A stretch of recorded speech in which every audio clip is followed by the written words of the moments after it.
Guys, good morning सबैजनालाई नमस्ते।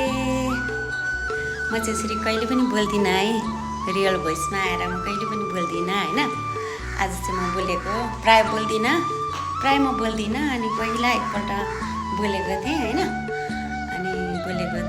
अनि आज चाहिँ म किन आएको बोल्नु भने आज चाहिँ आमाको मुख हेर्ने दिन अरे होइन, आमाको मुख हेर्ने दिन अरे।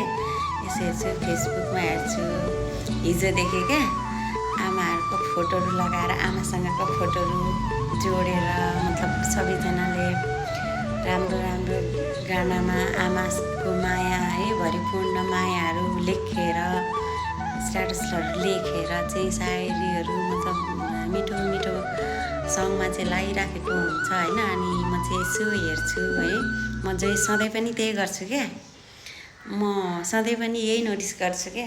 अनि अरू बेला पनि हेर्छु, मतलब अरू एभ्री डे है, मतलब जहिले अनि हेर्छु मान्छेहरू, अब आमा बाबाप्रतिको माया होइन सबैलाई हुन्छ, सबैलाई हुन्छ, त्यो मलाई पनि थाहा छ, सारा दुनियाँलाई थाहा छ।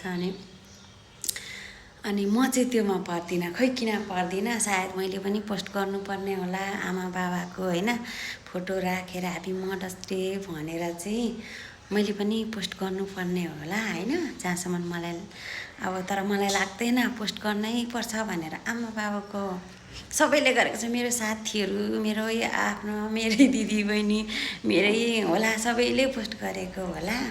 त्यो आफ्नो सोच, आफ्नो विचार हो।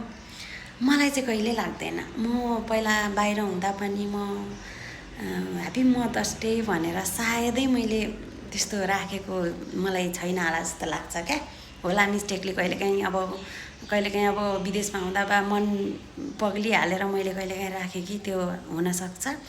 तर स्पेसल्ली मदर्स डे नै भनेर आमाको लागि म कुरेर चाहिँ बसेको चाहिँ कहिले पनि हुँदिनँ, बाबाको लागि मुख हेर्ने दिनमा भनेर कुरेर बसेको चाहिँ हुँदिनँ। आमा बाबाको माया त अपार छ नि, अथाह छ नि होइन, सधैँ छ नि होइन। आमा बाबु भनेको त त्यो सबै कुरा पाइन्छ दुनियाँमा, जे पनि पाइन्छ, तर आमा बाबु चाहिँ पाइँदैन। त्यो धेरै सबैलाई थाहा छ। मैले त्यो अरूको खिलाफ अरूलाई मैले त्यो त्यस्तो किन गर्यो, त्यो गरेर के भन्ने त्यो खोजेको पनि होइन, त्यो मेरो इन्टेन्सन त्यो पनि होइन। तर मेरो मनले भनेको चाहिँ आमा बाबाको फोटो पोस्ट गर्नको लागि अनि मदर्स डे नै आउनुपर्छ र आमाको मुख हेर्ने दिनै आउनुपर्छ र